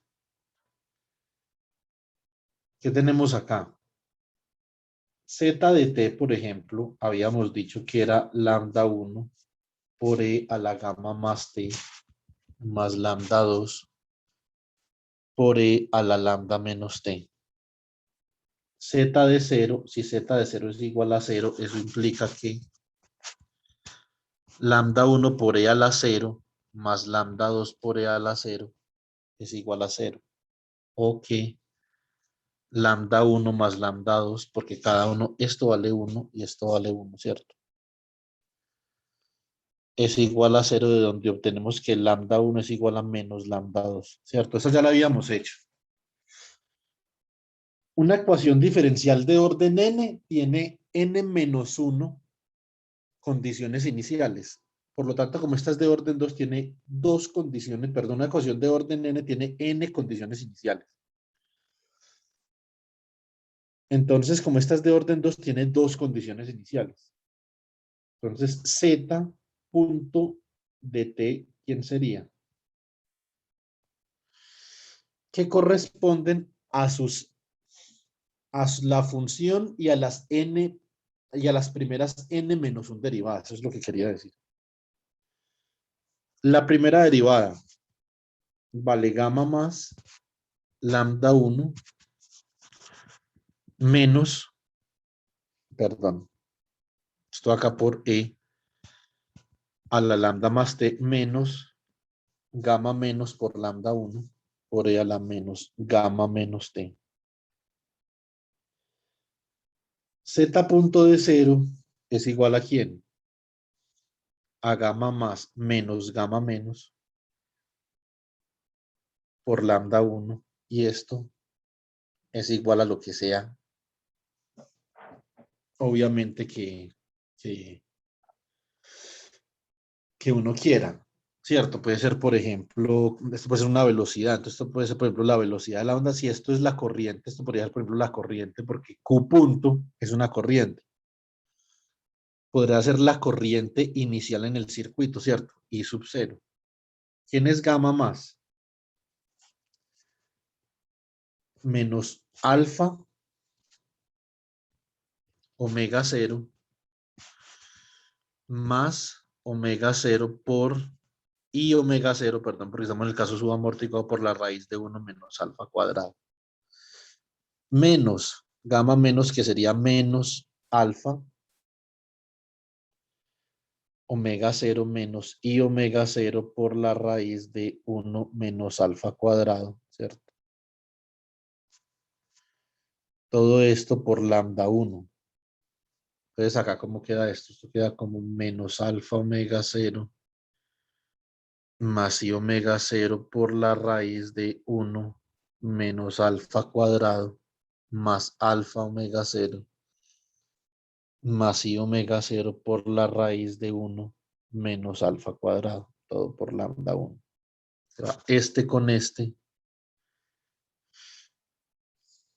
¿Y cómo nos queda? Nos queda que 2i omega 0 raíz de 1 menos alfa cuadrado es igual a la corriente inicial por lambda 1. Pero nosotros queríamos saber quién era 2i por lambda 1, ¿cierto? O sea que esto es igual a la corriente inicial dividido omega sub 0 por la raíz de 1 menos alfa al cuadrado. ¿Cierto? Pues ya con esto podemos determinar lambda 1 en términos de las condiciones iniciales. Y así esta solución que nosotros teníamos acá, esta solución general, es como nos va a quedar.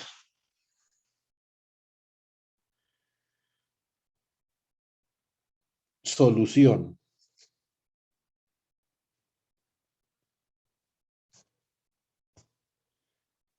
La solución a la homogénea, entonces nos quedaría z de t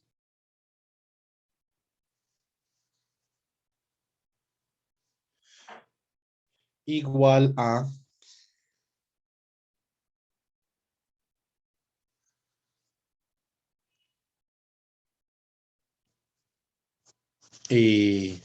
i sub 0 sobre omega sub 0 raíz de 1 menos alfa cuadrado que multiplica a e a la menos alfa omega sub 0 t por el seno de omega sub 0 raíz de 1 menos alfa cuadrado t.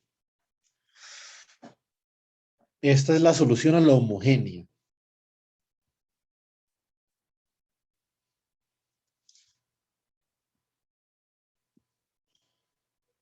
¿Cierto? Ay, Cristo.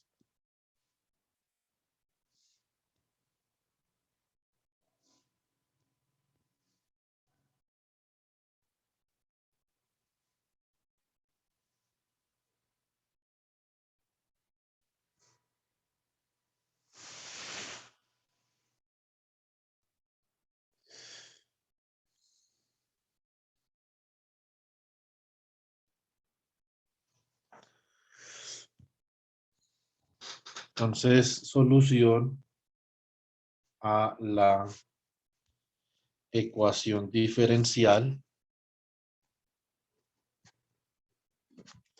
homogénea. O sea, esto es lo que le pasa a la carga eléctrica cuando no hay batería. Entonces, vamos a mirar a ver cuál es el plan para mañana.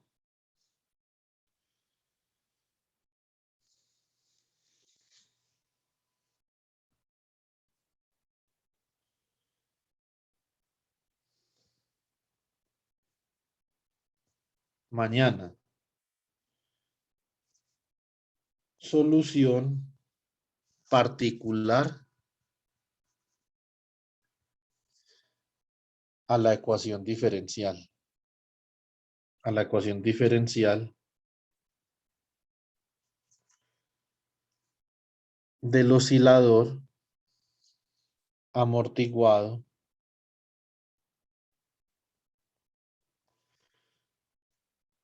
y forzado.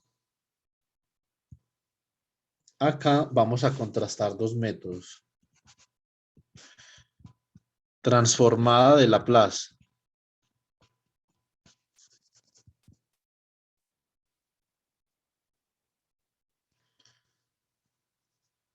Y integral de convolución.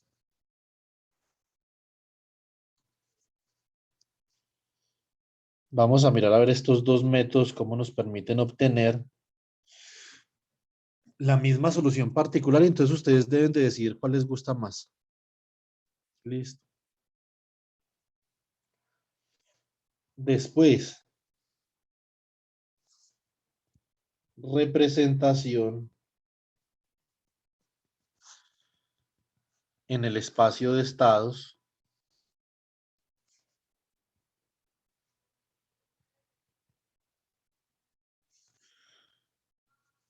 del oscilador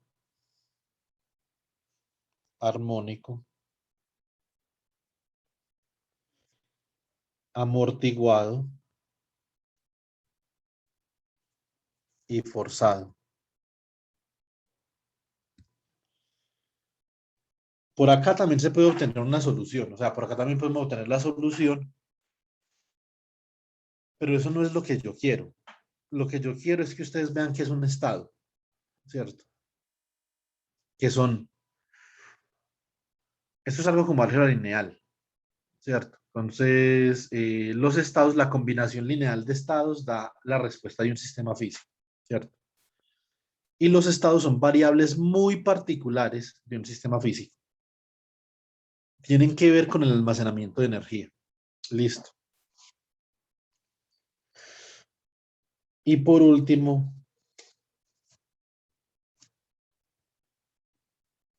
esquema general para la emulación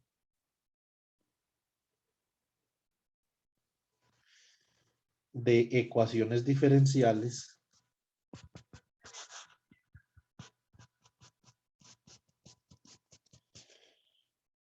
en un computador. Vamos a mirar cuál es el esquema. Y de acá es donde vamos a aprender a construir lo que vamos a conocer como el computador análogo.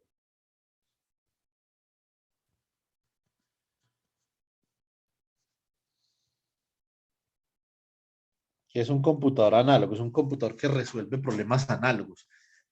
Sistemas de ecuaciones, por ejemplo. Resuelve un sistema de ecuaciones. ¿Sí o no? Es eso, hace un computador análogo. Resuelve ecuaciones diferenciales y resuelve ecuaciones diferenciales simultáneas también. Eso hace un computador análogo. ¿Qué se necesita para un computador análogo? Se necesita generadores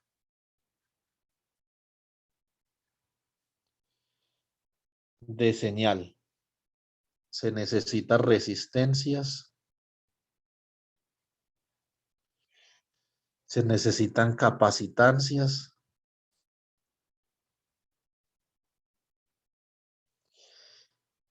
Y se necesita algo nuevo que tal vez ustedes todavía no han escuchado, pero tal vez sí. Se necesita un amplificador operacional.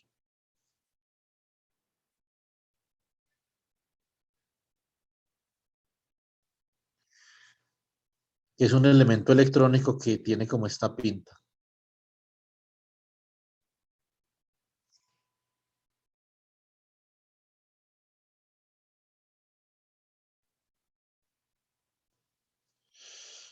Este es un terminal negativo, perdón, positivo, negativo, y esta es la salida del amplificador, ¿cierto?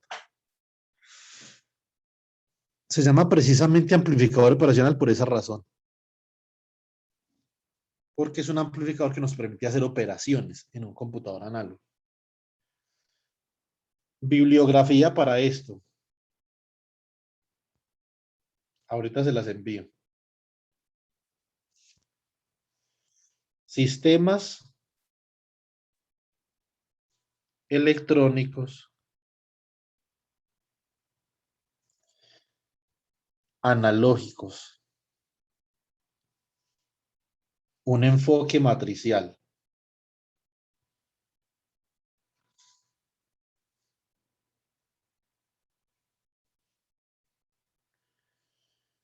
Del profesor Luis Enrique Avendaño.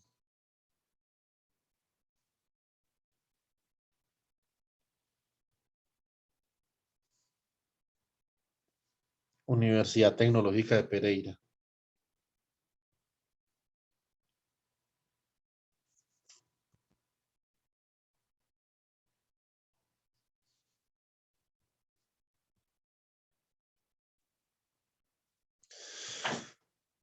Ya lo busco y les envío el libro.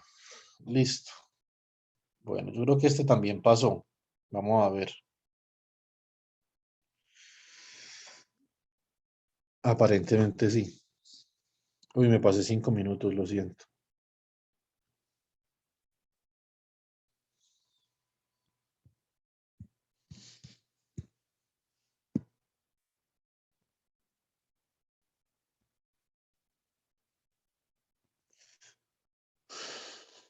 Bueno, chicos, muchas gracias. Entonces nos vemos mañana. La clase va a estar interesante. Mañana vamos a utilizar el Simulink de MATLAB para la emulación de la ecuación diferencial. Entonces primero lo hacemos en MATLAB y después lo pasamos a un simulador de circuitos. Listo, y el viernes entonces hacemos Python. Y ya con eso, digamos que la parte de oscilaciones eléctricas está más o menos cubierta. Ya la semana entrante, para terminar las 3 citas que nos quedan, entonces hablamos de la ley de inducción y de ondas electromagnéticas. Listo. Bueno, que pasen una feliz tarde. Gracias, profe. Listo, profe, muchísimas gracias. Buenas tardes. Gracias, profe. Hasta luego. Hasta luego, chicos. Hasta luego, profe, gracias.